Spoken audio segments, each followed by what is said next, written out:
මට එහෙනම් හරි ක්‍රිස්මස් එක නේද හැමෝටම සුබ නත්තලා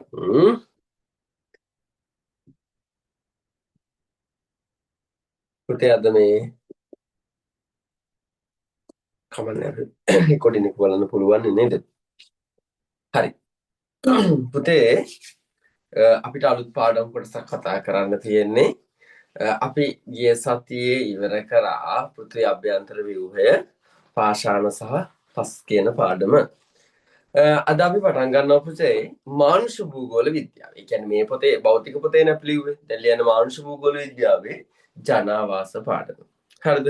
මගේ පුතාලා මාතෘකාව ලියාගමු ජනාවාස එහෙම නැත්නම් මූලික ජනාවාස කියන කොටස අද අපි කතා කරනවා පුතේ.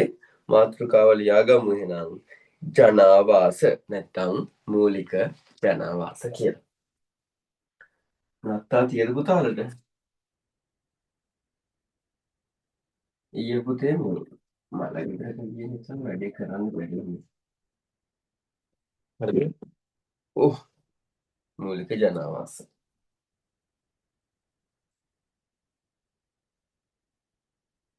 හරි.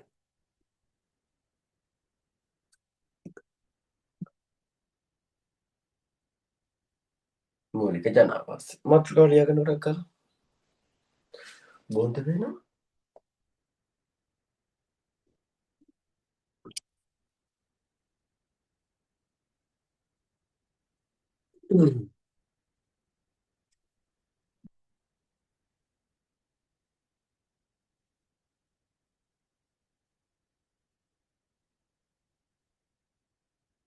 දැන් හරිද?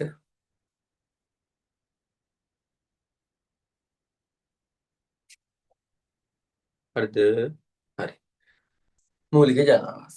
පුතේ මේ පාඩම තුල අපි කතා කරනවා ලෝකෙ මොනවද තියෙන ජනාවාස? ඒ ජනාවාස කොහොමද හැදෙන්නේ? කොහොමද ජනාවාසයක් හැදෙන්නේ? කවද්ද ජනාවාසය හැදුනේ? හරිද? ඒ ජනාවාස කොහොමද අපි වර්ග කරන්නේ? මේ පිළිබඳව තමයි මේ පාඩම් කොටස තුල අපි උදේ මූලික වශයෙන් සාකච්ඡා කරන්නේ. හරිද?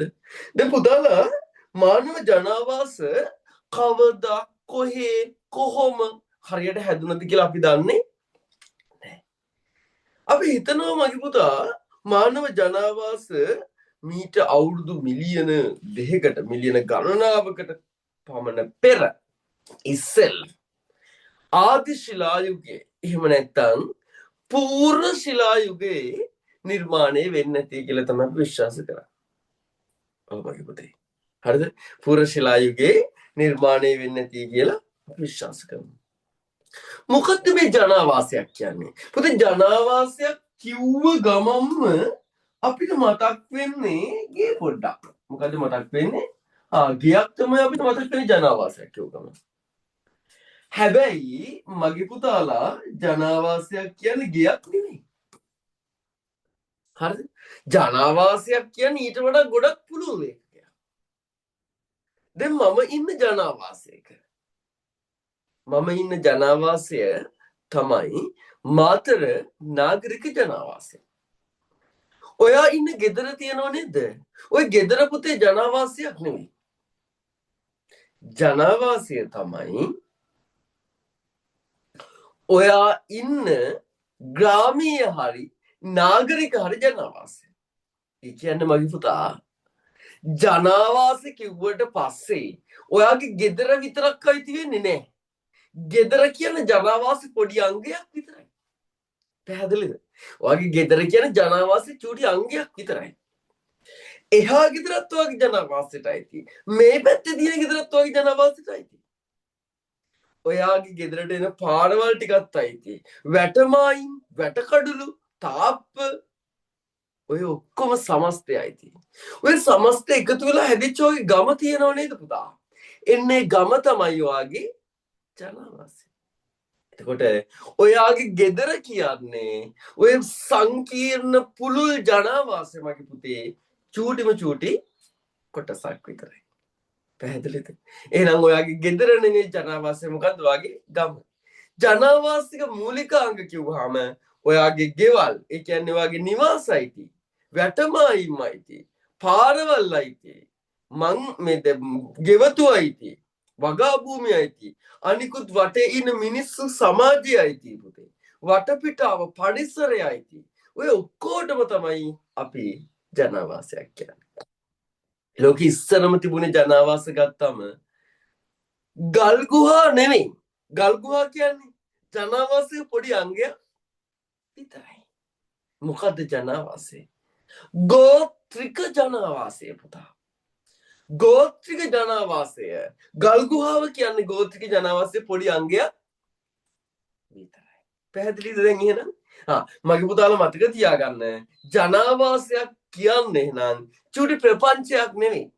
එක සාධකයක් නෙමෙයි. ගල් ගුහාවක් නෙමෙයි. ගෙයක් නෙමෙයි. ඊට වඩා ගොඩක් සංකීර්ණ සම්සිද්ධි ප්‍රපංච ගණනාවක එකතුවක් මගේ පුතාලා. මොකද්ද ජනාවාසය කියන්නේ කියන දේ සම්බන්ධව? මොකද්ද ජනාවාසයක් කියන්නේ? එන්නේ ඒකට ලොකු නිර්වචන ඉදිරිපත් වෙලා තියෙනවා. හරිද? ඩිකින්සන් කියනවා පුතේ. ඩිකින්සන් කියනවා සමාජ විද්‍යාඥයෙක්. මෙයා කියනවා මේ ජනාවාසයක් කියලා කියන්නේ මේ අපේ පොළව තලය මත මිනිසා විසින් ගොඩනගන ලද වාසය කරන භූමිය කියලා. හරිද? මෙයා කියනවා ජනාවාසයක් කියන්නේ ගෙයක් නෙමෙයි. මේ පොළොව තලය මත මිනිසා විසින් මගේ පුතේ ගොඩනගන ලද වාසය කරන භූමියක් කියලා. ඒතර වාස භූමිය තුල අපි දන්නවා මගේ පුතා මිනිස්සෙක් නෙවෙයි ඉන්නේ. එක ගෙයක් නෙවෙයි තියෙන්නේ. ඊට වඩා ගොඩක් ප්‍රපංච තියෙනවා. හරිද? එහෙම තමයි ඩිකින්සන් මානව ජනාවාස නිර්වචනය කරලා තියෙන්නේ. පුතා අපි මෙතනදී කියන මානව ජනාවාසයක් කියලා කියන්නේ මුල්ක සමාජ විද්‍යාඥයෝ කියනවා ජනාවාසයක් කියන්නේ අධිකාලීන මිනිස්සු පරිසරයේ තියෙන කටුක බවින් මිදෙන්න, වනසතුන්ගේ ආරක්ෂා වෙන්න, ස්වභාවික උපද්‍රව වලින් ආරක්ෂා වෙන්න තනාගත් ඒකකය කියලා. එතකොට පුතා ගල් ගුහාවක් තනාගත්ත කියන කතන්දරේ නෙමෙයි කියන්නේ. මුල් කාලේ මිනිස්සු පාරිසරික උපද්‍රව වලින් ආරක්ෂා වෙන්න, වනසතුන්ගෙන් සතුරන්ගෙන් ආරක්ෂා වෙන්න තනාගත් ඒකකය. එතන ඒක ගල් ගුහාව නෙමෙයි. මිනිස්සු ටික ඇවිල්ලා එක තැනකට ඒක රාශී වෙලානේ. ඒක රාශී වෙලා එතනට වෙලා ඉන්නවා. එතන යාගලගේ ආරක්ෂාව වැඩි. හරිද? මිනිසුන් තනා ගන්න පුතේ ඒකකයක් එතකොට. ගල් ගුහා එතන තියෙනවා. හරිද? වාස භූමියක් පුතා එහෙනම් මේක ජනාවාසයක් කියන්නේ. ගල් ගුහාවක් ගෙයක් විතරක් නෙමෙයි. දැන් පැහැදිලිද? එහෙනම් මතක තියාගන්න ජනාවාස ආරම්භයේ කවදා කොහොම කොතනද වුණා කියලා අපි දන්නේ නැහැ හරියටම. අපි කියනවා ආදි ශිලා යුගයේ පූර්ව ශිලා යුගයේ මුලින්ම මානව ජනාවාස ආරම්භ වෙන්නේ නැති කියලා. ජනාවාසය කියන්නේ චූටි එක ප්‍රපංචයක් නෙවෙයි කියලා මගේ පුතාලා දන්නවා. සමස්ත භූමියක්, වාසය කරන භූමියක්, සමස්ත පරිසරයක් තමයි ජනාවාසයක් කියලා කියන්නේ. පුතේ ඔය මුල් කාලීනව මිනිස්සු කියන්නේ ආදි කාලේ පූර්ව කාලේ මිනිස්සු වනචාරී ජීවිතයක් නිගත කරන්නේ. වනචාරී කියන්නේ වනචර කියලා කියනෝ නේද? වනචර වෙන්න එපා කියනෝ නේද? මොකද වනචර වෙන්න එපා කියන්නේ? වනචර වනේ විදියට හැසිරෙන්න එපා. එහෙම කියනෝ නේද අම්මා? හරි. අන්න මුල් කාලේ වනචාරී ජීවිතයක් ගත කරන්නේ මිනිස්සු. වනේ හැසිරෙමින්, පළවැල එකතු කරමින්, දඩයම් කරමින් ඉතින් සරල ජීවිතයක් ගත කරන්නේ. දැන් වගේ ඇඳුම් අඳින්නේ නැහැ. දැන් වගේ මගේ පුතේ සංකීර්ණ අවශ්‍යතාව නැහැ. වාහන අවශ්‍ය නැහැ. මූලික අවශ්‍යතා කීපයයි තියෙන්නේ. එකක් කන්න ඕනි. හොඳට කන්න ඕන. මුල් කාලේ ඉන්න මිනිස්සුන්ගේ මූලික අවශ්‍යතාවය මොකද්ද? ආහාර. ආයෙම තියෙන ලිංගික අවශ්‍යතා. ආහාරයි ලිංගික අවශ්‍යතාවයි. හරියට වඳුර වගේ පුතා. මූලික අවශ්‍යතාව ඔච්චරයි තියෙන්නේ. ඇඳුම් අවශ්‍ය නැහැ. එයාලා හොඳට කනවා බොනවා කැලේ වනයේ සැරිසරමින් ප්‍රජාව මේ ව්‍යාප්ත කරගෙන ඔහොම ඉන්නවා ඉතින්. හරිද? එහෙනම් මුල් කාලේ තිබුණේ ඔන්න ඔයගේ වනචාරී ජනාවාස. හැබැයි පුතේ මිනිස්සු දැන් හිටියේ ස්ථිර ජනාවාස නෙමෙයි. ඇවිදෙමින් සංචරණය වෙමින් ආහාර නැති වෙනකොට ආහාර තියෙන තැනකට සංචාරය කරනවා. හරි. එන්නේ එහෙම ජීවිතයක් තමයි මුල් කාලේ ගත කරේ. හැබැයි වර්තමානයේ අපි ඉන්නේ පුතා සංචාරී ජනාවාස රටාවක නෙමෙයි. ඔයාලා තැන ඔයාලා මාරු කරන්නේ නැහැ නේද? ගම පිටින් තවත් ගමකට යන්නේ නැහැ නේද? එහෙනම් වර්තමානයේ තියෙන මගේ පුතේ ගොඩක් වෙලාවට මොන ජනාවාසද? ස්ථාවර ජනාවාසය. ඔයාලා දන්නවද දැකලා තියද ලංකාවේ සෙට් එකක් ඉන්නවා තැනක ඉන්නවා තවත් තැනකට යනවා කාලයක්. එතන කාලයක් ඉන්නවා තවත් තැනකට යනවා. කවුරු කියලාද කියන්නේ පුතා? එයාලගේ ජනාවාස තාම ස්ථාවර වෙලා නැහැ. මොකද එයාලට කියන්නේ? සාතර කියනවා. රිලව් නටවනවා. මලයාලම් නෙමෙයි. වෙන කට්ටිය. අහිකුණ්ඩක ජනතාව කියලා කියනවා. අභිකුණ්ඩක කියලාත් කියනවා. අන්න එයාලා පුතා ඒ වගේ දැන් එයාලා ස්ථාවර ජනාවාස නෙමෙයි. මුල් කාලේ වනයේ හැසිරෙමින් මේ විදිහට ගත කරන්නේ. එක්කෙනෙක් දිවේ යන්නේ. මුළු ගමම යනවා එතකොටනේ. වනචාරී. ඒ වගේ පුතා දැන් එයා සංචරණය වෙනවා. ස්ථාවර ජනාවාසයට නෑ. తాවකාලික ජනාවාස තමයි තියෙන්නේ මගේ පුතේ. හරි. අපි චුට්ටක් ලියා ගමුනේ මූලික ජනාවාසයටද. මගේ පුතා මෙහෙම ලියා ගන්න මූලික ජනාවාසයටද. හරිද? ජනාවාස ලෙස සරලව අදහස් කරන්නේ. ජනාවාස ලෙස සරලව අදහස් කරන්නේ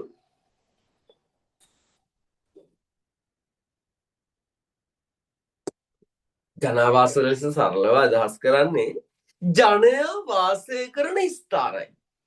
ජනාවාස ලෙස සරලව අදහස් කරන්නේ ජනයා වාසය කරන ස්ථානයි.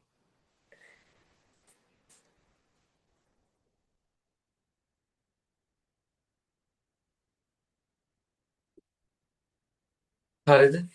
වාසය කරන ස්ථානයි. ජනාවාසයක් කියන්නේ හැඳින්වීමට. මොකක්ද ජනාවාසයක් කියන්නේ? ජනාවාසයක් කියන්නේ හැඳින්වීමට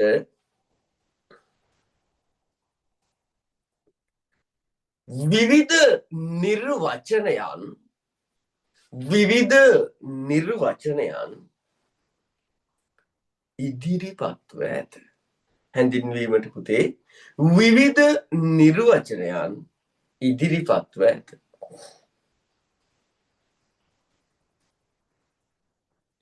හරිද? අපි නිර්වචන කීපයක් මගේ පුතා ගොඩනගා ගමු දැන්. විවිධ නිර්වචන ඉදිරිපත්ව ඇත. මුලින්ම අපි ඩිකින්සන්ගේ නිර්වචනය ලියමු පුතා. මුලින්ම නිර්වචනය ලියලා පහලින් විස්තරය ලියමු. මෙහෙම ලියන්න. ජනාවාසයක් යනු ජනාවාසයක් යනු පොළොව තලය මත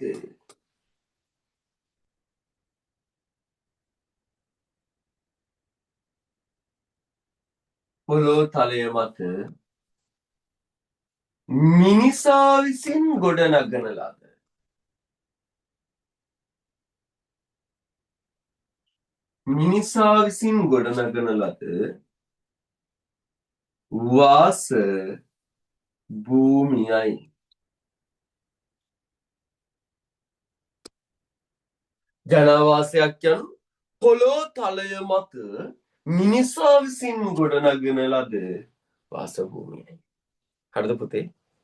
ජනාවාසයක් කියන්නේ පොළොව තලය මත මිනිසා විසින් ගොඩනගන ලද වාස භූමිය. නිර්වචනය කියන්නේ කවුද? ඩිකින්සන්. පහලින් ලියන්න මගේ පුතා ඩිකින්සන් කියලා. ඩිකින්සන්.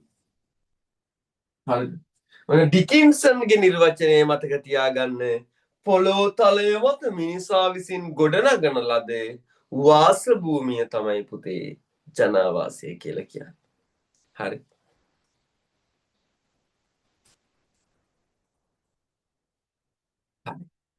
ඊට පස්සේ ඔය එක්සත් ජාතීන් කියනවා මුල් කාලේ නිර්වචනය ජනාවාසයක් කියලා කියන්නේ පරිසරයේ කටක බවින් මිදෙන්න. වන සතුන්ගෙන් සතුරන්ගෙන් ආරක්ෂා වෙන්න. මිනිසා හදාගත්ත ගොඩනගාගත්ත ඒකකයක් කියලා. අපි ඒක ලියමු පුතේ. ලියන්න ඊළඟට පුතේ.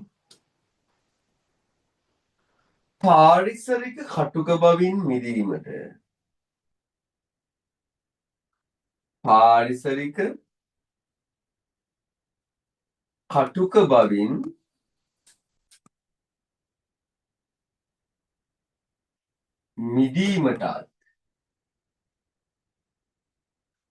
මිදීමටත් වන සතුන්ගෙන් හා සතුරන්ගෙන්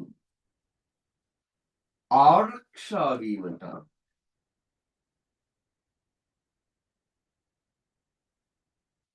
පාරිසරික කටුක බවින් මිදීමට වන සතුන්ගෙන් සහ සතුරන්ගෙන් ආරක්ෂා වීමට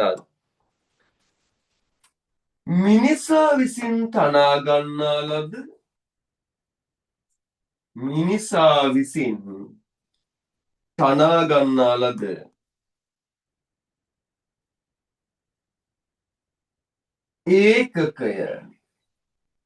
ඒකකය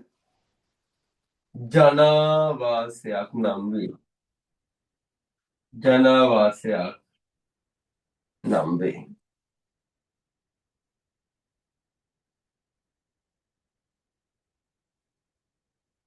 පාරිසරික කටුක බවින් මිදීමට වන සතුන්ගෙන් සහ සතුරන්ගෙන් ආරක්ෂා වීමටත් මිනිසා විසින් තනා ගන්නා ලද ඒකකයේ ජනාවාසයක් නම් වේ. එක්සත් ජාතීන්. හරිද? ඔය නිර්වචන දෙකක් කතා කරා. ඩිකින්සන්ගේ නිර්වචනයයි එක්සත් ජාතීන්ගේ නිර්වචනයයි. පුතේ විභාගෙදී අහන මොකද්ද ජනාවාසයක් කියන්නේ කියලා. එතකොට පුතා මේ සමස්තය එකතු කරලා අපි පොදු ජනාවාසය පිළිබඳ නිර්වචනයක් ඉදිරිපත් කිරීම කරන්න ඕන. හරිද? එතකොට අපිට කියන්න පුළුවන් ජනාවාසයක් කියන්නේ ගෙවල් විතරක් නෙවෙයි. මිනිස්සු විතරක් නෙවෙයි. සමාජය විතරක් නෙවෙයි. ඔය ඔක්කොම එකතු වෙලා වැට කඩළු මාර්ග ගොවිපළවල් මිනිස්සු සමාජය ඔක්කොම එකතු වෙලා හැදිච්ච ඒකකය තමයි පුතේ ජනාවාසයක් කියන්නේ කියලා. හරි? මෙන්න මෙහෙම පහළින් ඡේදයට ලියන්න චුට්ටක් මගේ පුතා. ඒ අනුව ඉහත නිර්වචන මත පදනම්ව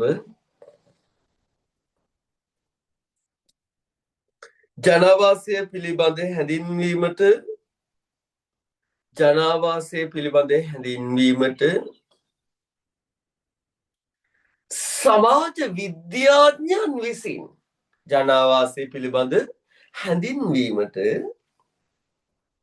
සමාජ විද්‍යාඥයන් විසින් පොදු නිර්වචනයක් හැඳින්වීමට පුතේ සමාජ විද්‍යාඥයන් විසින් පොදු නිර්වචනයක් ඉදිරිපත් කෙරේ. එනම්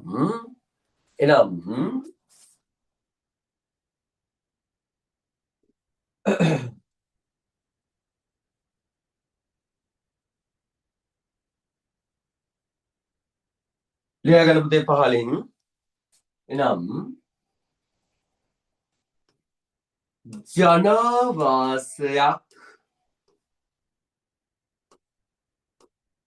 යනු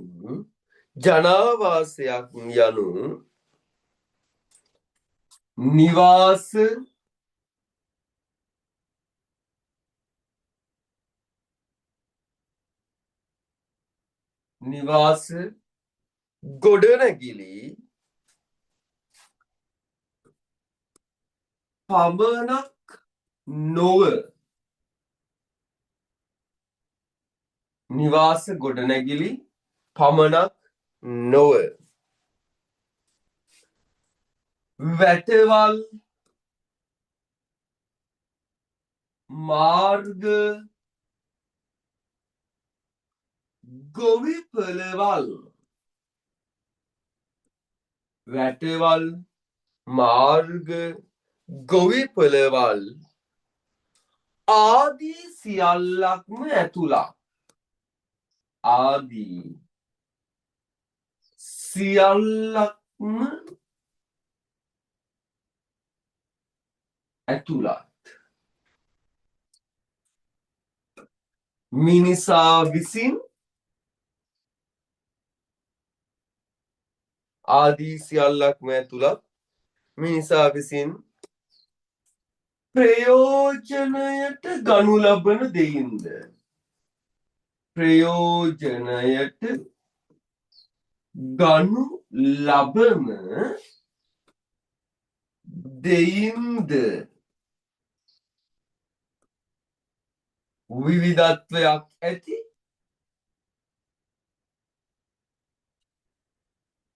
මිනිසා විසින් ප්‍රයෝජනයට ගනු ලබන දෙයින්ද විවිධත්වයක් ඇති පුද්ගලයින් සමූහයකින්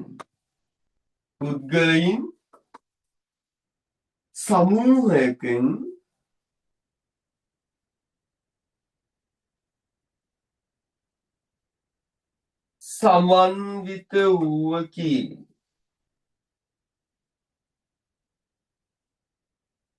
පුතා ඔන්න එහෙනම් ඕක තමයි විභාගෙදී ඇහුවොත් නිර්වචනය ලියන්න ඕන. අර ඔක්කොමගෙම ඇතුළත්. නිර්වචනයක් කරනකොත් ඩිකින්සන්ගේ සමාජ විද්‍යාඥයෝ නිර්වචන එක්සත් ජාතීන්ගේ නිර්වචන ඉදිරිපත් කරන්න පුළුවන්. ඔය ඔක්කොම නිර්වචන මත පදනම් වෙලා වුණු පොදු නිර්වචනයක් කියනවා මෙයාව කොටු කරගන්න පුතේ. මොකද්ද? මේ මාතෘකාවල මේක කියව ගන්න නිර්වචනය ඕනේ නැහැ. ඒක සරලවම කියන්න. ජනාවාසයක් කියන්නේ නිවාස ගොඩනැගිල්ලක් විතරක් නෙවෙයි.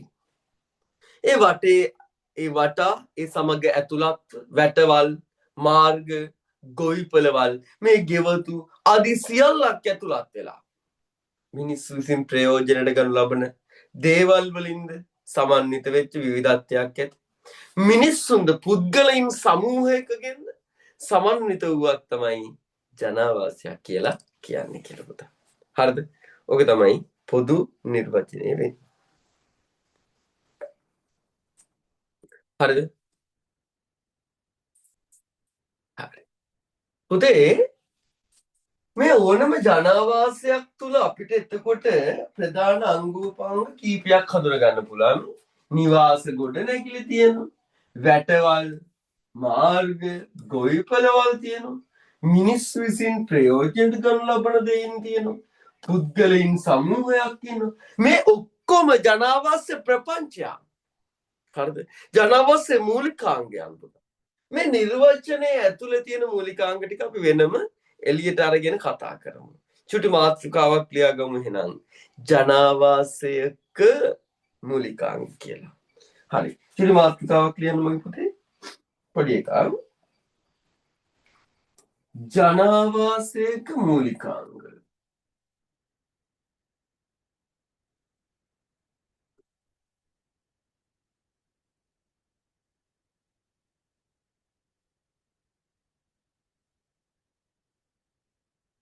මූලික අංග ජනාවාසය ඇතුලේ මොනවද තියෙන්නේ? ජනාවාසය හැදලා තියෙන්නේ පුතේ මොන වගේද කියන එක තමයි ජනාවාසයක මූලිකාංග කියලා කියන්නේ. හරිද? ඕනම ජනාවාසයක් ගෝත්‍රික වේවා වනචාරී වේවා වර්තමාන ජනාවාසයක් වේවා ඒ මොන ජනාවාසික වුණත් මගේ පුතේ මූලික අංග තියෙනවා පහක්. ඕනම ජනාවාසයක් හදන්නේ මිනිසා. මිනිස්සු තමයි හදන්නේ. කොහෙද හදන්නේ? මේ පරිසරය තුල තමයි හදන්නේ. එහෙනම් ඔන්න මිනිස්සෙක් තමයි ජනාවාසي ගොඩනගන්නේ. කොහෙද ගොඩනගන්නේ? පරිසරය තුල තමයි ගොඩනගන්නේ. දෙකයි මිනිස්සු ඉන්න පරිසරය. ඒ ජනාවාසය ඇතුලේ හදලා තියෙන ගොඩනැගිලි තියෙනව නේද? නැත්නම් ගල් ගුහාව තියෙනව නේද? ඒ වැහිලා ඉන්න තැන ආවරණය වෙලා ඉන්න තැන තියෙනව නේද? ඒකට කියනවා පුතේ ආවරණය කියලා. ජනාවාස මූලිකාංග පහයි දැන් අපි තුනක් කිව්වා. මිනිස්සු පරිසරය වැහිලා ඉන්න තැන මොකද්ද? ආවරණය. හරිද? තුනයි. මිනිසා පරිසරය ආවරණය. ඊට පස්සේ මගේ පුතාලා අනිකුත් වටේ මිනිස්සු ටික ඒක රාශී වෙලා ඉන්නේ මෙතන ගොඩක්. ඔක්කොම ටික ඒක රාශී වෙලා ඉන්නේ. මිනිස්සු ඒක රාශී වුණාට පස්සේ අපි එකට කියනවා සමාජය කියලා. මොකද කියන්නේ සමාජය කියලා කියනවා. ඊට පස්සේ මගේ පුතා ඒ මිනිස්සු එක්ක සම්බන්ධතාව පවත්වන මාධ්‍ය තියෙන්නේ. පාරවල් වේවා නේ දුරකථන රැහන් වේවා ඉස්සර නම් වැලක හරි එල්ලිලා යන්න තියෙනවනේ. ගිල සම්බන්ධතාව අඩි පාරවල් හරිද පුතා? අන්න එහෙම තවත් ප්‍රදේශ හා සම්බන්ධතාව පවත්වන මාධ්‍ය. ඒවට කියන ජාලය කියලා. නැත්නම් දැලිස කියලා. ඒක ඔක්කොම අංග පහයි. කියන්න ගලා මිනිස්සු ඉන්නවා පරිසරය තියෙනවා වැහිලා ඉන්න ආවරණය තියෙනවා. ඒ මිනිස්සු එකතු කරලා හැදිච්ච සමාජය තියෙනවා මගේ පුතා. ඊළඟට සම්බන්ධතාව පවත්වන ජාලයක් තියෙනවා. එහෙම නැත්නම් දැලිසක් තියෙනවා. ඒක තමයි ජනාවාසයක මූලික අංග වෙන්නේ. හරි. මෙහෙම ලියන්න මගේ පුතා ලස්සනට. හරි. ලියමු. ජනාවාසයක් නිර්මාණය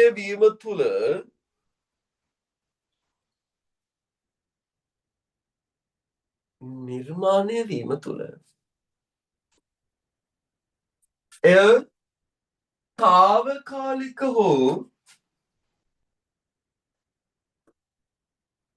එය තාවකාලික හෝ ස්ථාවර ජනාවාසයක් ලෙස ආරම්භ වීම සිදුවේ.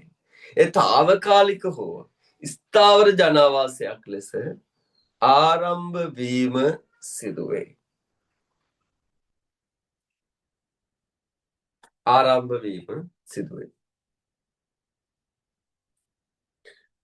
එම ඕනෑම ජනාවාසයක හඳුනාගත හැකි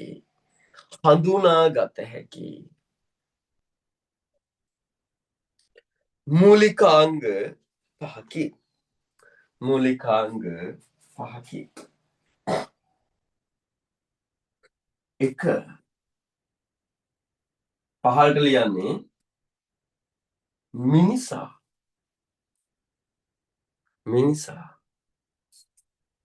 දෙක පරිසරය ස්වභාවික පරිසරය. තුන ආවරණය.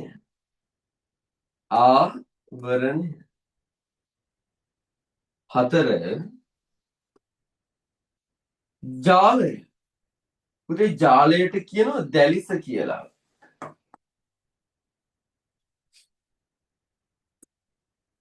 පහ සමාජය නැත්නම් සමාජ පරිසරය. හරිද? මෙන්න මේ පුතේ මූලිකාංග පහෙන් තමයි මානව ජනාවාසයක් ගොඩනැගෙන්නේ. මිනිසා, පරිසරය, ආවරණය, ජාලය සහ සමාජය කියන අංගෝපාංග පහ. මූලිකාංග පහ. හරි. මේ ටික මගේ පුතා මෙන්න මෙහෙම පොඩි සටහනකටත් දාගන්න ඕන ඔයාලා.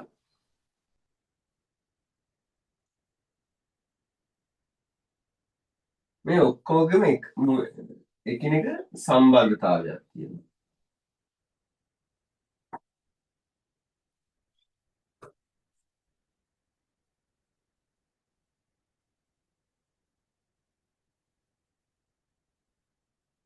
කොටුවක් ඇතුලේ මෙන්න මෙහෙම සටහනක් දාලා පුතා ඔක ඇතුලේ මොකද ලියා ගන්න. මිනිසා, පරිසරය, ජාලය, ආවරණය, සමාජය. හරිද? ඕව තමයි පුතා ජනාවාසයක මූලිකාංග වෙන්නේ.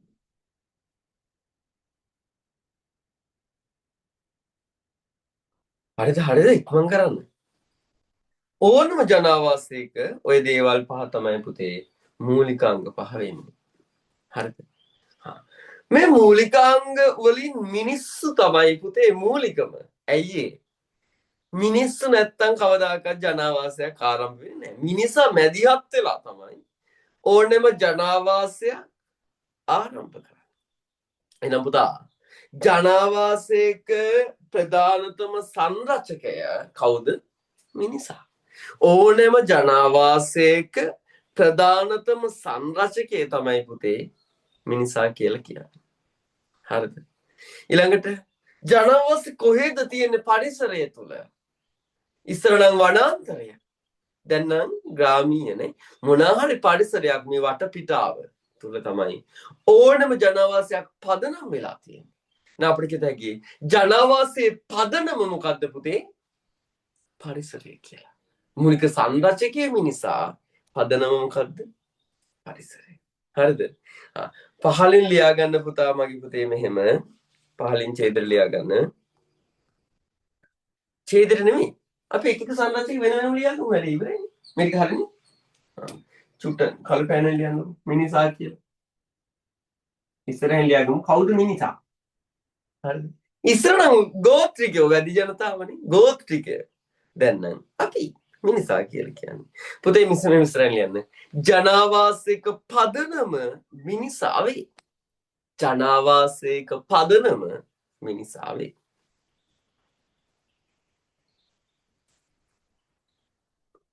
ජනාවාසික පදනම මිනිසාවේ.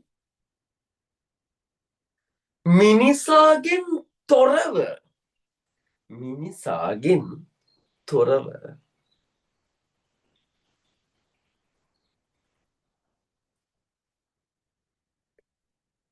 ජනාවාසයක් පැවතිය නොහැකිය. මිනිසාගෙන් තොරව ජනාවාසයක් පැවතිය නොහැකිය. පුතේ ජනාවාසික පදනම මිනිසාවේ. මිනිසාගෙන් තොරව ජනාවාසයක් පැවතිය නොහැකිය.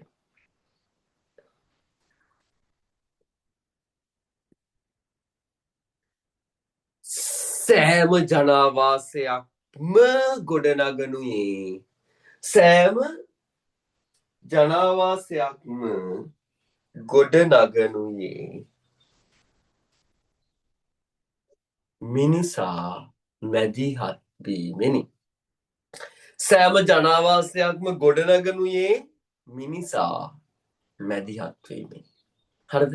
මොන පුතා මිනිසා. ඒක හරි. මගේ පුතා ඊළඟට ලියා ගන්න පරිසරය කියලා.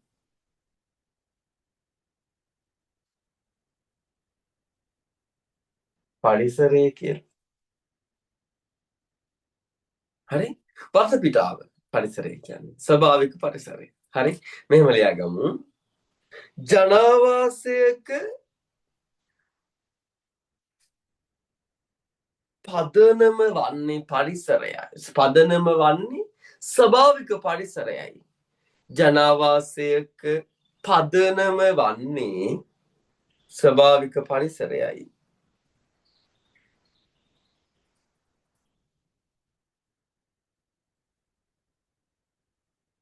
ස්වභාවික පරිසරයයි.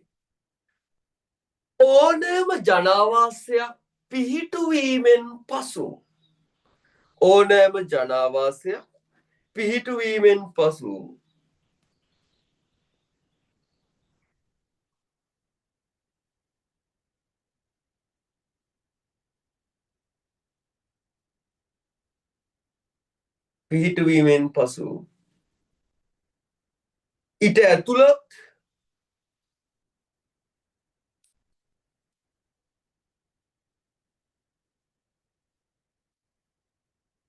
ඊට ඇතුළත් වටපිටාව ස්වභාවික පරිසරය ලෙස සලකයි. ස්වභාවික පරිසරය ලෙස සලකයි.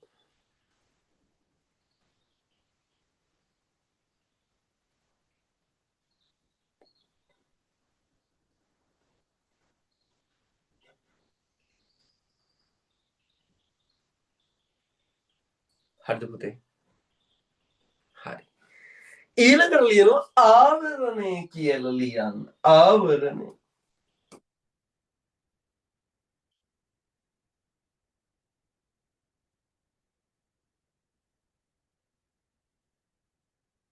වැහිලා ඉන්න තැනනේ පුතේ ආවරණය කියන්නේ මේ ගේ ආවරණය.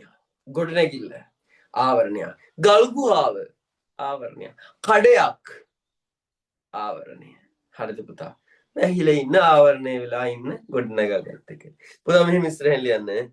ආවරණය ලෙස හඳුන්වනුයේ ආවරණය ලෙස හඳුන්වනුයේ ජනාවාසයක ඇති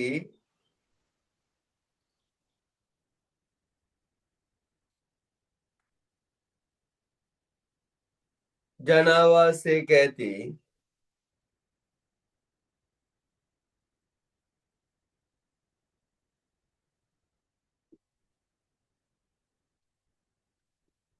නිවාස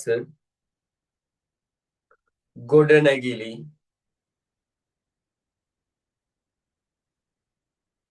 කඩසාප්පු යනාදී කොටස්ය.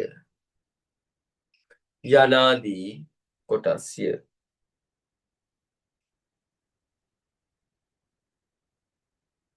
හරිනේ ලේසියනේ නේද පුතේ? ඕක තමයි අපි ආවරණය කියලා කියන්නේ. යනාදී කොටස්ය. ඊළඟට පුතේ දැලිස නැත්නම් ජාලය. එයාගෙන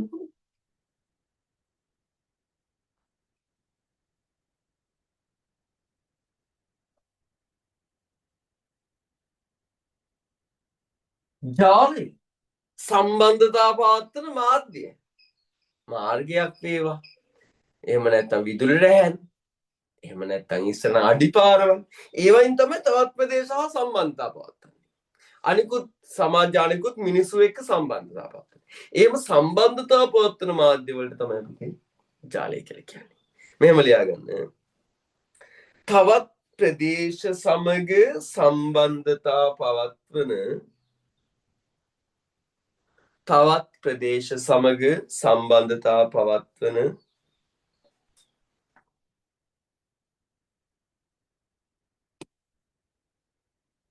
මාර්ග විදුලි සංදේශ රැහැන්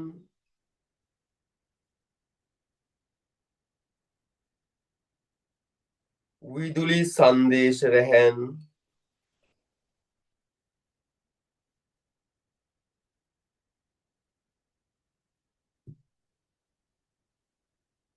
සංනිවේදන පද්ධති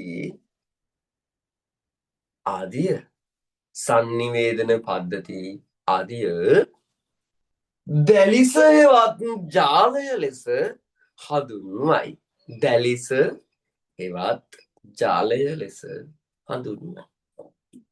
දැලිස හෙවත් ජාලය ලෙස හඳුන්වයි.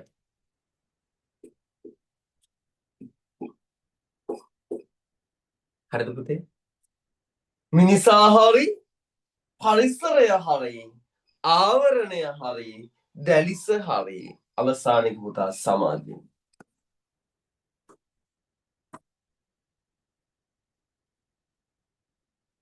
සමාජය. හරි. සමාජය. පුතා සමාජය කියන්නේ මේ ඔක්කොගෙම එකතු වෙලා ගොඩනැගිච්ච මානව පරිසරයට. මානව පරිසරය. මිනිස්සු එයාත් එක්ක අපි සම්බන්ධතාවය තියෙන ඒවා. හරි? ඔය ඔක්කොටම තමයි පුතේ සමාජය කියලා කියන්නේ. හරි? ඔය අයින ග්‍රාම්‍ය සමාජය. ඔය අයින නාගරික සමාජය. හරි? ඔය සමාජ පරිසරය. මෙහෙම ලියාගන්න. ඉහත සාධකයන් සියල්ලම එක්ව ගොඩනැගෙන ඉහත සාධකයන් සියල්ලම එක්ව ගොඩනැගෙන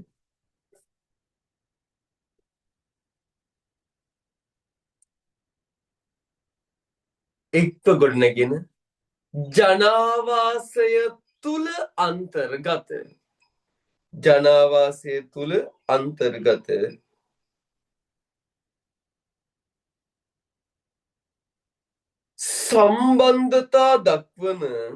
සම්බන්ධතා දක්වන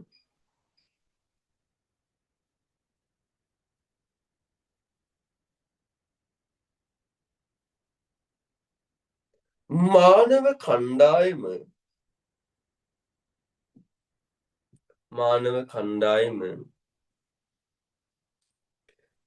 සමාජයයි.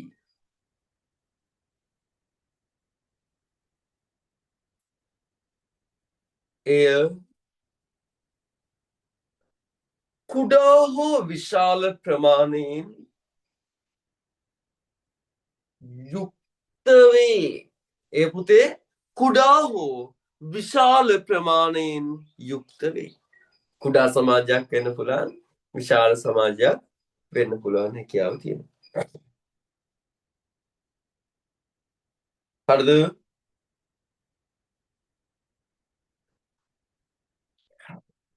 ඒකත් හරිද? මොන ජනාවාසයක් කියන්නේ මොකද්ද කියලා දැන් මගේ පුතා දන්න. ජනාවාසය කියන්නේ ගෙයක් විතරක් නෙමෙයි. ජනාවාසය කියන්නේ මූලිකාංග පහක එකතුවක් නේද මගේ පුතා? ඒ ටික පැහැදිලි නේද මගේ පුතේ වලට? හරි. අපි ඊළඟට කතා කරන්න ඕන ඇයි කොහොමද ජනාවාසයක් මුලින්ම බිහි වෙන්නේ?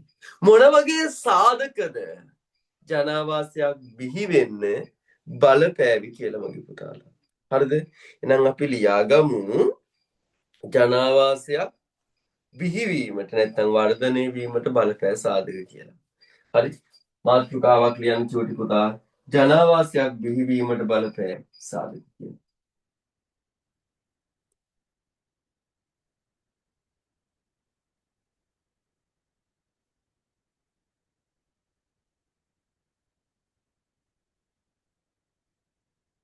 ජනාවාසයක් බිහිවීමට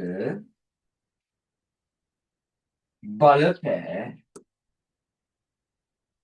සාධක.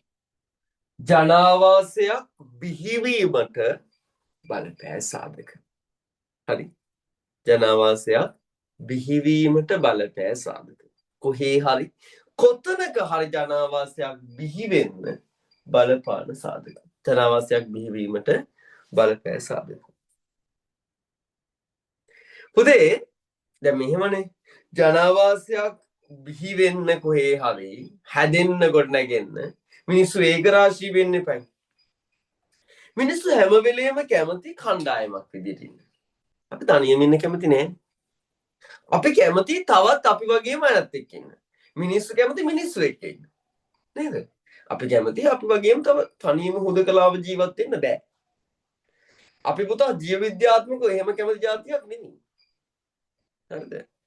බල්ලෝ කැමති බල්ලොත් එක්ක ඉන්න. පූසෝ කැමති පූසොත් එක්ක ඉන්න. ඔයාලා පූසොත් එක්ක ඉන්න කැමති වෙලා එහෙම හරියන්නේ නැහැ. හරිද? මිනිස්සු කැමති වෙන්න ඕනේ මිනිස්සු එක්ක. අපි කාටවත් පුතේ හුදකලාව තනිව ජීවත් වෙන්න බෑ. හරිද? අන්න එහෙම ජීවත් වෙන්න දැක්කූ කැමැත්ත. ගොඩක් සතු එහෙම ජීවත් වෙන්නේ නැහැ නේ පුතා. උන්ගේ පාඩුවේ තනියම ජීවත් වෙන්න. හැබැයි අපි එහෙම නෙමෙයි. අපි කැමති තව මිනිස්සු එක්ක එකතු වෙලා ඉන්න. හරි. මිනිස්සු කණ්ඩායමක් විදියට එකට එක්ව ජීවත් වීමට දැක්වන කැමැත්ත තමයි ජනාවාසයක් නිර්මාණය වෙන්න ආරම්භ වෙන්න පදනම හදන්නේ. කණ්ඩායමක් ලෙස ජීවත් වෙන්න දක්වපු කැමැත්ත. එහෙම ජනාවාසයක් බිහි වුණාට පස්සේ ඒ ජනාවාසය පුතේ වර්ධනය වෙන්න ගොඩනැගෙන්න බලපානවා භෞතික සහ මානවජන්‍ය සාධක. භෞතික සාධකත් ජනාවාසයක් යම් කිසි තැනක ස්ථානගත වෙන්න බලපානවා. මානුෂ සාධකත් පුතේ යම් කිසි තැනක ජනාවාසයක් ස්ථානගත වෙන්න බලපානවා. දැන් ජනාවාසයක්නේ ඔකට දැන් එක එක නම් තමයි කාලින් කාලේ ජනපද කියනෝනේ. රාජධානි කියනවා අපි. අනුරාධපුර රාජධානිය. අනුරාධපුර ජනාවාසය තමයි රාජධානිය කියන්නේ. ජනපදේ කියනවා. ජනපදයේ තමයි පුතා ජනාවාසය කියලා කියන්නේ. හරි. ගම තමයි පුතේ ජනාවාසය කියලා කියන්නේ. නගරය තමයි පුතේ ජනාවාසය කියලා කියන්නේ. හරි. ඔය එක එක ජනාවාස වලට අපි එක එක කාලේ කියනවා. දැන් ජනපදයක්. මීමැසි ජනපදයක් කියන්නේ මීමැසියේ ප්‍රජාවම ඒ ඉන්න ස්ථානය අපි කියන මීමැසි ජනපදය කියලා. එතකොට තනි ගමක් ඒක. හරි. දැන් මීමැස්ස එයාගේ ජනපදේ එයාගේ ජනාවාසය හදනකොට ගොඩනගා ගන්නකොට මෙතන ජනාවාසය හදන්න හොඳයි කියලා තීරණය කරනකොට තීරණය කරන්න බලපාන ඕනේ සාධක කීපයක්. මොනවද බලන්නේ? ඌ බලනවා මෙතන පහසුවෙන් මල් පැණි මල් රොන් එකතු කරන්න ඒක රාශී කරගන්න ගෙන්න ගන්න පුළුවන්ද? වටේ පිටේ තියෙනවද නේ? එහෙන් බලන්න. උන්ට ආරක්ෂාව තියනවද කියලා බලන්න. උන්ට ආරක්ෂාව හොඳින් තියෙන තැනක්ද? එයාලගේ මීමැසි ජනපදයේ එතන ගොඩනගන්න ලේසියිද? තියෙන පරිසරේ වද ටික මේ වද ටික හදන්න ලේසියිද? පහසුයිද? එහෙම බලනවනේ මගේ පුතා. මීමැස්සු. අපිත් එහෙමයි. අපිත් බලපාන මානව ජනාවාසය ගොඩනගනකොට මෙතන කොහොමද? හරි. මොනවද බලපාන්නේ? භෞතිකයි මනුෂ්‍යයි. භෞතික සාධක තුල පුතේ අපි මූලික වශයෙන් බලනවා. මේ භූමිය කඳුකරද තැනිතලාවක්ද? කඳුකරක ප්‍රදේශක ජනාවාසය ඇදුවොත් වැඩි අමාරුයි. කන්දේ ගෙවල් හදන්න අපහසුයි. උපද්‍රව වැඩි. ඒ නිසා අනිවාර්යෙන් භූමියේ විෂමතාව පිළිබඳව අවධානය යොමු කරන්න. හරිද? භූමිය තැනිතලා භූ විෂමතාවක් නම් ජනාවාසය ගොඩනගා ගන්න වඩාත් පහසුයි. අන්න එහෙම පුතා අපි මේ භූමිය විෂමතාව තැනිතලා භූදර්ශනය ඔය දේවල් පිළිබඳ මූලික අවධානයක් දෙන්න. ඊළඟට බලනවා දේශ ගුණය මොන වගේද කියලා. ආන්තිකය නම් අපි ජනාවාසය හදන්නේ නැහැ. සහරා කාන්තාර ගිහින් ජනාවාසී මිනිස්සු ටික ගිහිලා ජනපදේ පිරව ගන්නේ නැහැ. ග්‍රීන්ලන්තේ අයිස්ලන්තේ කියලා ජනපදේ පිරව ගන්නේ නැහැ. අපි බලන දේශ ගුණය අපේ ජීවත් වෙන්න හොඳයිද? අපේ ආර්ථික ක්‍රියාකාරකම් පවත්වගෙන යන්න දේශ ගුණය හොඳයිද? එනම් පුතා භෞතික සාධක තුල බලනවා අපි දේශ ගුණය. ආයි බලන ජලය ගැනනේ. ඔයාලා දන්නවා අතීත යුක්‍රටිස් ටයිග්‍රිස් නිම්නය තුල මේ මොහෙන්දජාරෝ හරප්පා නගර නේ මොහෙන්දජාරෝ කියන්නේ නයිල් නිම්නේ ඉන්දු නිම්නේ මේ මොහෙන්දජාරෝ හරප්පා වගේ නගර ලක්සෝර් වගේ නගර ඒ නගර ගොඩනගනකොට ගංගා නිම්නයක් පදනම් කරගෙන තමයි පුතේ ජනාවාසය හදාගෙන තියෙන්නේ. ඒ කියන්නේ ජනපදයේ පිහිටව ගන්න ගිහිල්ලා මේ ගංගා නිම්නයක් ආශ්‍රිතව. මොකද්ද සාධකේ? ජලය. හරිද? ජනාවාසයේ මුල් කාලේ ජනාවාස පිහිටව ගන්නකොට ජලයට ප්‍රධානම තැනක් දීලා තියෙනවා. මූලික අවශ්‍යතාව ජලය අවශ්‍යයි. ඊට පස්සේ මූලික තිබුණේ කෘෂිකාර්මික ජන සමාජය. ජලය අත්‍යවශ්‍යයි. ඒක නිසා පුතා මේ කාලේ ජනාවාස ගොඩනගා ගන්නකොට ජල පහසුව පිළිබඳව වැඩි අවධානයක් දීලා තියෙනවා. පැහැදිලිද? ජලයේ පහසුව ජලය ලබා ගැනීම පහසුව බලනවා. මුල් කාලේ නම් ඔය ජලය වගේම බලනවා මේ සාරවත් පස්සනේ පස නේ දැන් ඔය ගංගා නිම්නාශ්‍රිතව පසස් සාරවත්. ඒක නිසා සාරවත් පස මූලික කරගෙන තමයි මගේ පුතේ ජනාවාසය හදන්නේ. ඕක තමයි ජනාවාසය පිටවන්න බලපාපු භෞතික සාධක. භෞතික සාධක විතරක් නෙමෙයි මානවජන්‍ය සාධකත් මානව සාධකත් මගේ පුතා බලපාන. බලනවා යටිතල පහසුකම් තියෙනවද කියලා දැන්නන්නේ. ඉස්සර බැලුවේ නෑ යටිතල පහසුකම්. දැන් ඔයාලා බලනවා නේ. නගරෙට ආසන්නයිද? එහෙම මානව සාධක බලපාන. යටිතල පහසුකම්. ඊට පස්සේ ඔයා බලනවා නාගරීකරණය වෙලාද? ජනාවාසි පිටව ගන්නකොට නාගරීකරණය ගැන බලනවා. ආරක්ෂාව තියෙනවද කියලා බලනවා. නේ? වටේ පරිසරය සමාජ පරිසරය සාමකාමීද? වර්තමානයේ බලන්න පුතා. ජලය කියන එක වර්තමානයේ ගොඩක් බලන්නේ ජලය නැත්තම් බටර් ලයින් එකක් ටැප් ලයින් එකක් දාගන්න පුළුවන්. කඳුකර භූදර්ශනයක් වුණාට කමක් නැහැ. ඒ කඳුකර භූදර්ශනයට අනුව අපිට ගොඩනැගිලි හදන්න පුළුවන්. නේ? කේබල් රථ සේවයක් හරි දාගන්න රථයක් හරි දාගන්න පුළුවන්. වර්තමානයේ භෞතික සාධක ගැන එච්ච ලොකු හිතන්නේ නැහැ. සාරවත් පසද්ද කියලා බලන්නේ නැහැ නේ. වර්තමානයේ ජලය තියෙනවද කියලා බලන්නේ නැහැ වර්තමානයේ. වර්තමානයේ බලන්නේ යටිතල පහසුකම් තියෙනවද? මාර්ග ජාලයක් තියෙනවද? විදුලිය තියෙනවද? නේ? අන්න පුතේ sannivedana මාධ්‍ය තියෙනවද? වර්තමානයේ භෞතික සාධකවල වැදගත්කම අඩු වෙලා මානව සාධක පුතා මොකක් කළාද? ඉස්මතු වීමක් තියෙනවා කියලා මතක තියාගන්න. MCQ වල එහෙම වෙන්න පුළුවන්. මුල් කාලේ භෞතික සාධක වැදගත් වෙනවා. වර්තමාන ජනාවාස ස්ථානගත වීම තුළ වැදගත් වෙන්නේ මොන සාධකද පුතා? මානව ජන්‍ය සාධක. හරි මෙහෙම ලියාගමු පුතා. ලියන්න ජනාවාසයක් කිසියම් ස්ථානයක ස්ථානගත වීමේදී ජනාවාසයක් කිසියම් ස්ථානයක ස්ථානගත වීමේදී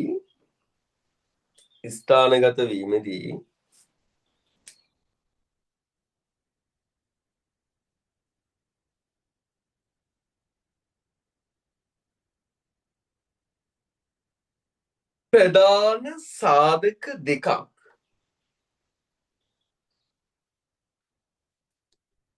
බලපානු ලබයි.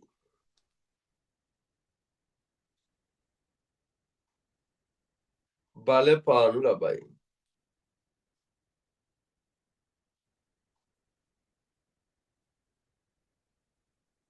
මගේ පුතා එක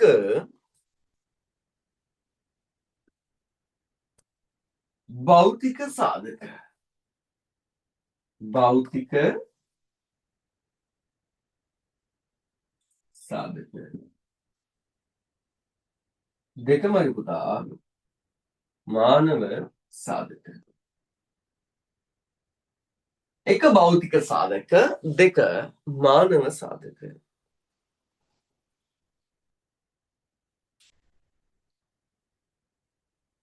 හරිද?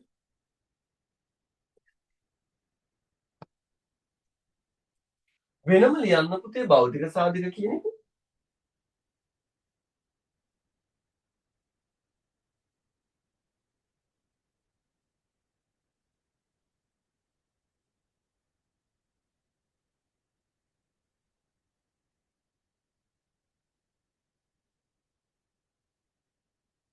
හරිද? භෞතික සාධක.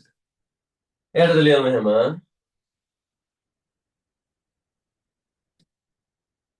ජනාවාසයක් ස්ථානගත වීම තුළ බලපාන. ජනාවාසයක් ස්ථානගත වීම තුළ බලපාන ප්‍රධාන භෞතික සාධක කීපයකි. ප්‍රධාන භෞතික සාධක කිහිපයකි. එක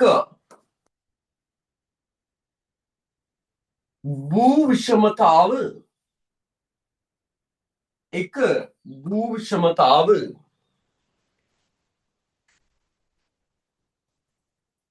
දෙක ජල පහසුව.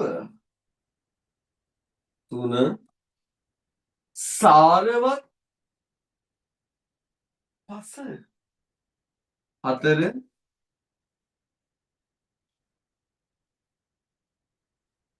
දේශගුණය. දේශගුණය.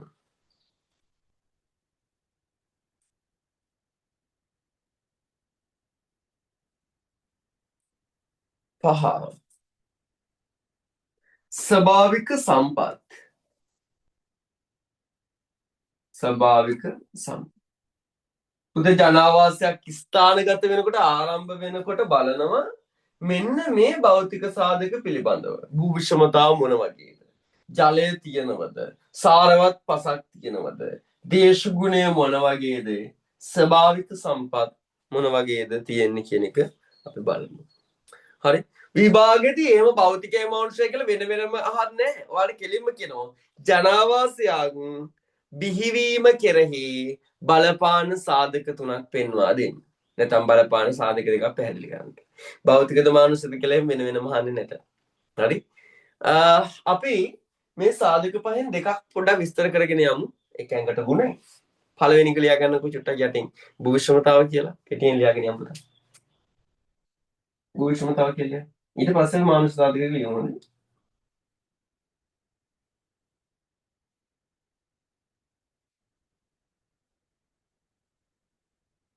භූෂමතාව.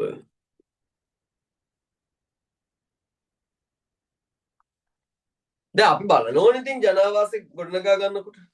හරි? ඔයා දැන් මුල් කාලේ රජෙක් නම් ආවල්නු හරි අපේ මේ මිනිස්සුන්ට ගමේ මගේ මේ වැසියන්ට ජීවත් වෙන්න හොඳ විෂමතාවක් තියෙනවා. එහෙම කියලා බෑවුමක ගෙවයි හදන්නේ. නේද? බලන්න හොඳ භූමි විෂමතාවයක් තියෙනවද කියලා. තැනිතලයි. එහෙනම් මෙයාලට වගාව කරගන්න පුළුවන් කියලා තියෙනවා. ගෙවල් හදන්න ලේසි. නේද? ඒ නිසා මුල් කාලේ පුතේ ගොඩක් වෙලාවට ජනාවාස පීඨව ගණන් තුර තැනිතලා භූදර්ශනය තුල තමයි ජනාවාස ගොඩනගා ගත්තේ. වර්තමානයේ වුණත් ජනාවාස වැඩි ව්‍යාප්තියක් තියෙන්නේ තැනිතලා භූදර්ශනය තුල. ඇයි?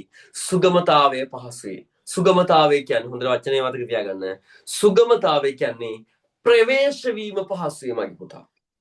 ස්වභාවික ආපදාට. හරි. මෙහෙම ලියාගමු මගේ පුතේ. ජනාවාසකරණයේදී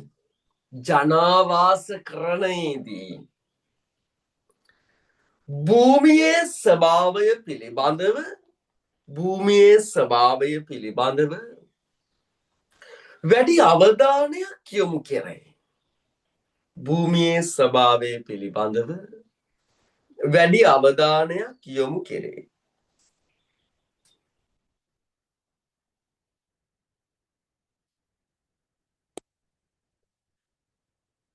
බොහෝ විට මිනිසා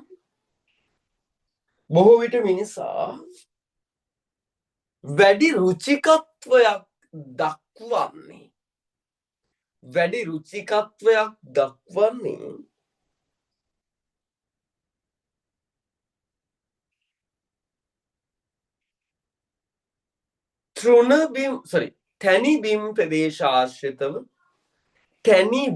තැනි බිම් ප්‍රදේශාශ්‍රිතව ජීවත් වීමටයි.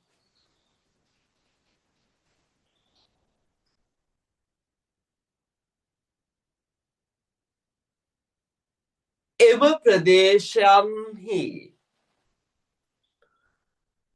සුගමතාවයේ පහසුව මත ප්‍රවේශ වීම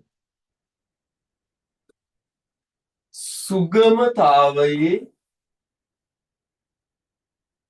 පහසුව මත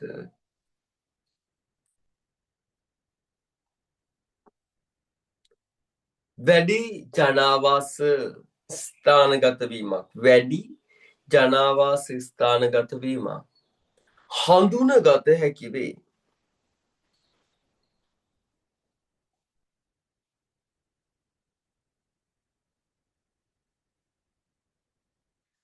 චීනය ඉන්දියාව වැනි රටවල් ජනාධික වීමේදී චීනය ඉන්දියාව වැනි රටවල් ජනාධික වීමේදී මෙම සාධකය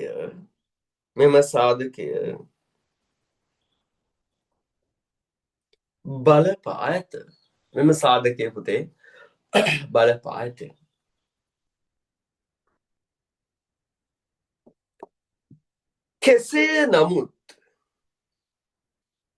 කෙසේ නමුත්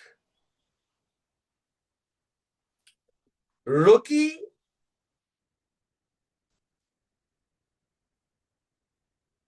අන්දීස් හිමාලයා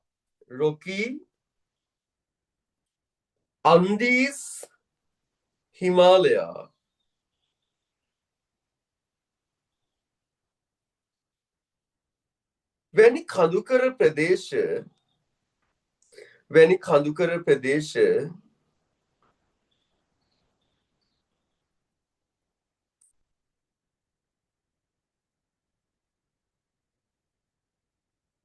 ජනහීන වී ඇත්තේ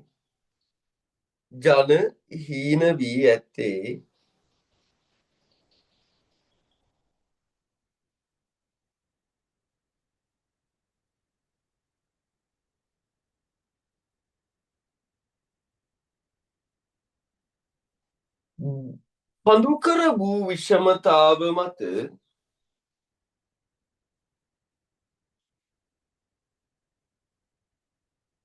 පදනම්වය.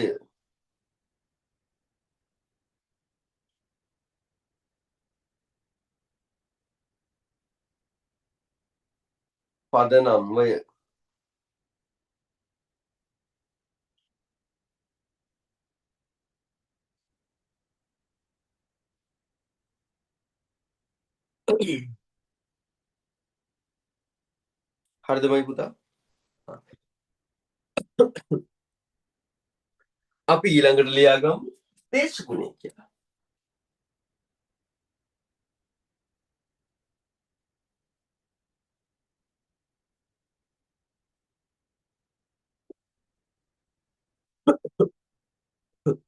දේශගුණය. ඉතින් දේශගුණය කියන සාධකය තුල හැම වෙලේම අපිට ජීවත් වෙන්න ලේසි. අපේ ආර්ථික ක්‍රියාකාරකම් පවත්වාගෙන යන්න ලේසි. ප්‍රදේශවල අපි ජනාවාසය ගොඩනගා ගන්න. ආන්තික දේශගුණයක් නම් තියෙන්නේ. අපේ මානව කටයුතු ආර්ථික කටයුතු කෘෂිකාර්මික කටයුතු පවත්වාගෙන යන්න ඒ දේශගුණය තුල බෑ. කාන්තාර උෂ්ණ දේශගුණය තුල බෑ. ද්‍රවීය ශීත දේශගුණය තුල බෑ. ඒක නිසා අපි ජනාවාසය පිහිටුව ගන්නකොට වැඩි සැලකිල්ලක් දක්වනවා. මොන වගේද දේශගුණය කියලා? සෞම්‍යයි නම් දේශගුණය. අන්න එතන මගේ පුතේ ජනාවාසය වැඩි වෙනවා. අපි දන්නවා වැඩි ජනගණනයක් තියෙන උතුරු අක්ෂාංශ 20 40 සීමාවෙන්. දේශගුණය හරි සෞම්‍යයි. හරිද? අපි උනත් දැන් යාපනයේ ඉන්නවට වඩා ඔයාලා කොළඹ ජීවත් වෙන්න කැමතිනේ. හරි. නුවර එළියක් දේශගුණය මේ සීත බව වැඩි නේද පුතා? කොළඹ, කළුතර, ගාල්ල සෞම්‍ය. සෞම්‍ය කියන්නේ අපේ රට තුල මම මේ ගත්තේ. හරිද? ඒවා ජනාධිපති වෙනකොට ඔය දේශගුණයේ සාධකයේ බලපාන තියෙනවා. මෙහෙම ලියාගමු. මිනිසුන් ජනාවාස කරණයේදී වැඩි රුචිකත්වයක් දක්වන්නේ. මිනිසුන් ජනාවාස කරණයේදී වැඩි රුචිකත්වයක් දක්වන්නේ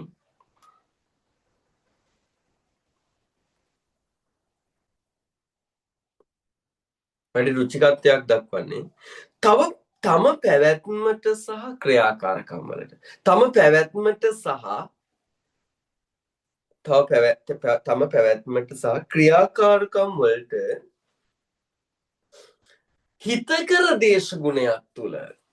හිතකර දේශගුණයක් තුල ජීවත් වීමටයි.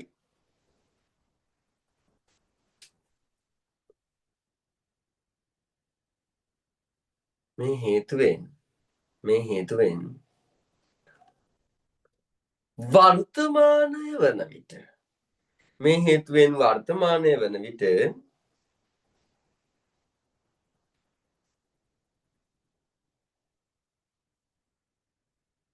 නිවර්තන සහ සෞම්‍ය දේශගුණයෙහි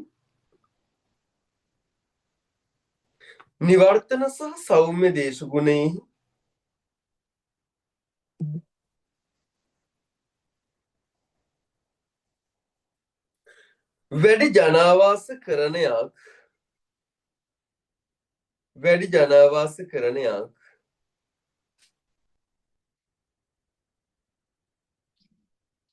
හඳුනගත හැකිය.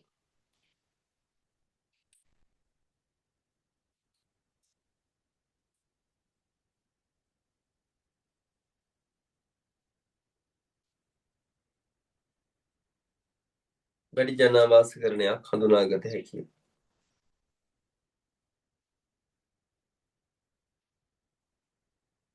සහරා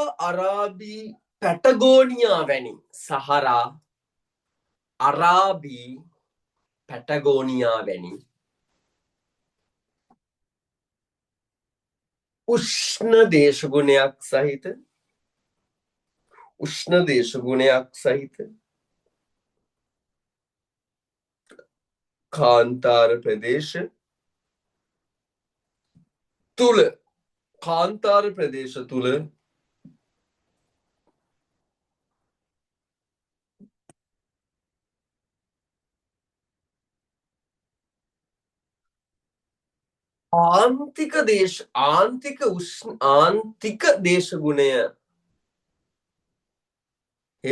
ආන්තික දේශගුණය හේතුවෙන් ජනාවාසකරණය විරල වී ඇත. අන්තයට ගිහිල් උෂ්ණ භවයේ දේශගුණය හේතුවෙන් ජනාවාසකරණය විරල වී ඇත.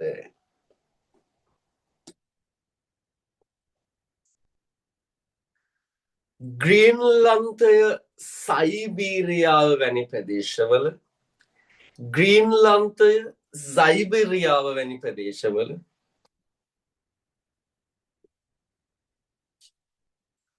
ආන්තික ශීත දේශගුණය සයිබීරියාව වැනි ප්‍රදේශවල ආන්තික ශීත දේශගුණය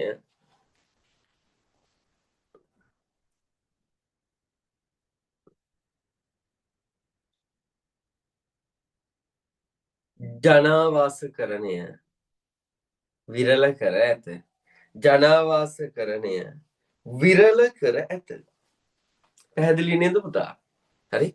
ඔන්න දැන් මම කතා කරා භූවිෂමතාවයි දේශගුණය ගැන භෞතික සාධක දෙකක්. හරි. මගේ පුතේ ඊළඟට ලියා ගන්න මානව සාධක කියලා.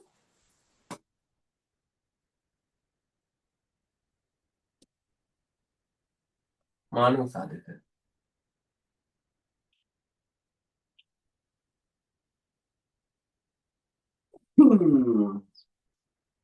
හරි. මානව සාධක. ඔබ වර්තමානයේදී වැඩි වැදගත් වෙන්නේ මානව සාධක. මුල් කාලේ භෞතික සාධක දැන් මානව සාධක වැදගත් වෙනවා. අපි දැන් බලන්නේ වතුර තියෙනවද කියලා. අපි දැන් බලන්නේ සාරවත් පස් තියෙනවද කියලා. නේද? වතුර නැත්තම් ටැප් ලයින් එකක් දාගන්න. රස්නේ නම් හේසි කරගන්න. වායු සමනය කරගන්න. ශීතයි නම් උණුසුම් කරගන්න. සරලයි. අපි වර්තමානයේ බලන්නේ කන්න නැතත් කමන්නේ බොන්න නැතත් කමන්නේ සීතල වුණත් කමන්නේ සිග්නල් තියෙන්න ඕන ගෙදරටනේ පාර්ක් තියෙන්න ඕන යටිතල පහසුකම් තියෙන්න ඕන නේද පුතා අරව වැඩක් නෑ මුල් කාලෙදී භෞතික සාධක වැදගත් වුණාට වර්තමානයේදී පුතේ මොන සාධකද මානව සාධක වැදගත් වෙලා තියෙනවා හරි මෙහෙම ලියන්නකෝ මගේ පුතාලා මානව සාධක තුල මුල් කාලයේදී ජනාවාසකරණය තුළ මුල් කාලයේදී ජනාවාසකරණය තුළ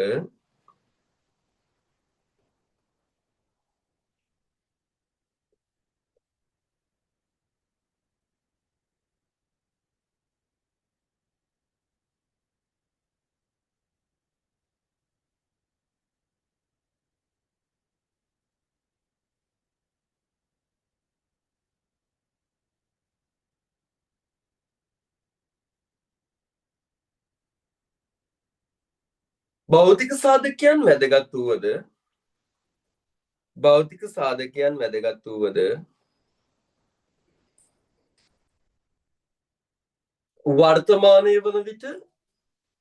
වර්තමානය වන විට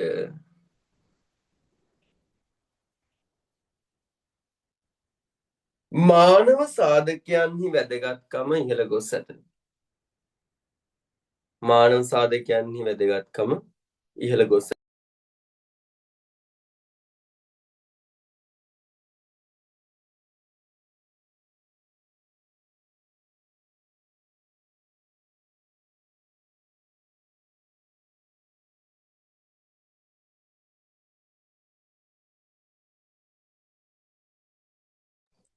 මානව සාධකයන්හි බලපෑම් පොතේ වැදගත් වී ඇත.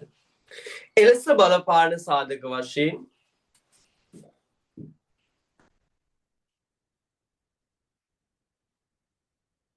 පහළට යටිතල පහසුකම්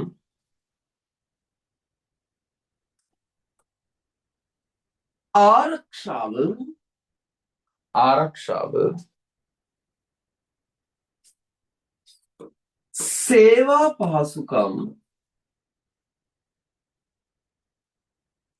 සේවා පහසුකම්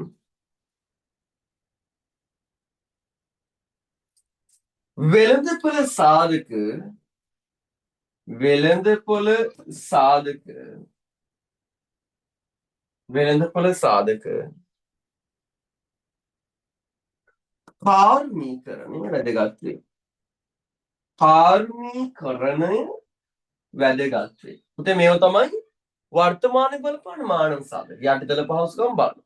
ආරක්ෂාව තියෙනවද කියලා බලන්න ඕනේ. සේවා පහසුකම්, වෙළඳපොළ සාධක, කාර්මීකරණය වගේ සාධක වැදගත් වෙනවා. හරි. ඕකිනුත් පුතාලා අපි ලියාගමු සාධක දෙකක්. පළවෙනි ලියාගමු යටිතල පහසුකම් කියලා.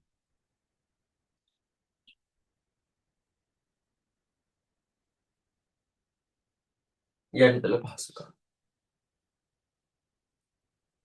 එයාට මෙහෙම ලියන්න. එයාට මෙහෙම ලියන්න.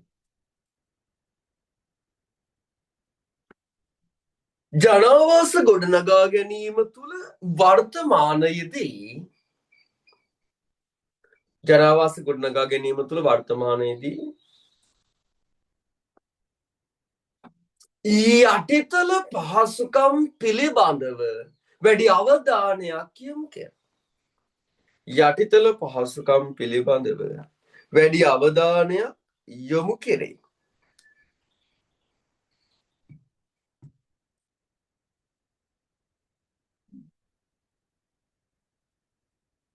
මාර්ග සංනිවේදන අධ්‍යාපන වැනි මාර්ග සංනිවේදන අධ්‍යාපන වැනි යටිතල පහසුකම් දියුණු ප්‍රදේශ තුළ යටිතල පහසුකම් දියුණු ප්‍රදේශ තුළ වැඩි ජනාවාසකරණයක් හඳුනගත හැකිය. වැඩි ජනාවාසකරණයක් හඳුනගත හැකිය.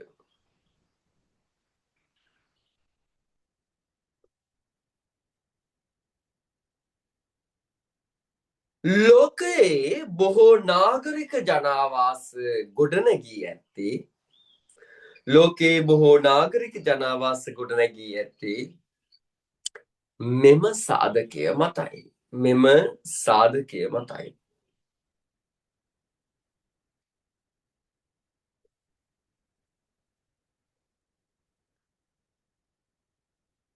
යටිතල පහසුකම් අඩු යටිතල පහසුකම් අඩු ප්‍රදේශවල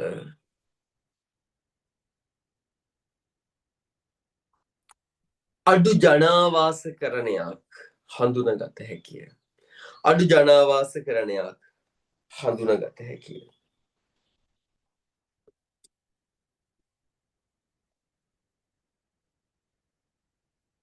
අඩු ජනාවාසකරණයක් හඳුනගත හැකිය. පුතේ දෙවෙනි ලියන්නකෝ ආරක්ෂාව කියලා.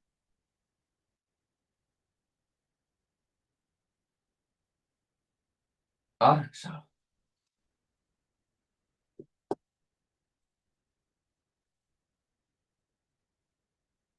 හරි. අපි බලමු අපේ ආරක්ෂාව පිළිබඳව නේද? මෙහෙම ලියමු පුතා. මුල් කාලයේ සිටම ජනාවාස ගොඩනගා ගැනීම තුළ මුල් කාලයේ සිටම ජනාවාස ගොඩනගා ගැනීම තුළ ආරක්ෂාව පිළිබඳව වැඩි අවධානයක් යොමු කරයි. ආරක්ෂාව පිළිබඳව වැඩි අවධානයක් යොමු කරනු ලබයි.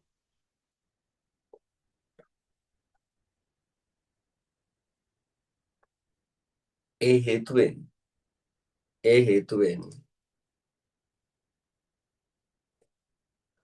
ආරක්ෂාව සහිත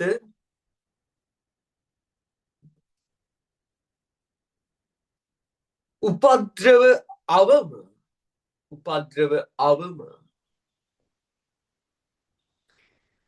ප්‍රදේශ මුල් කරගනිමින්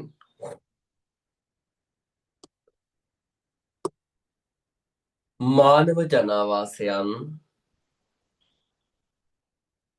නිර්මාණය කර ගැනේ. මානව ජනාවාසයන් නිර්මාණය කර ගැනේ.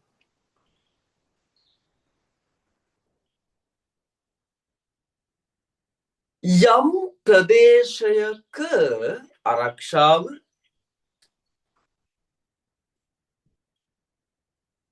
පිරිහීම තුළ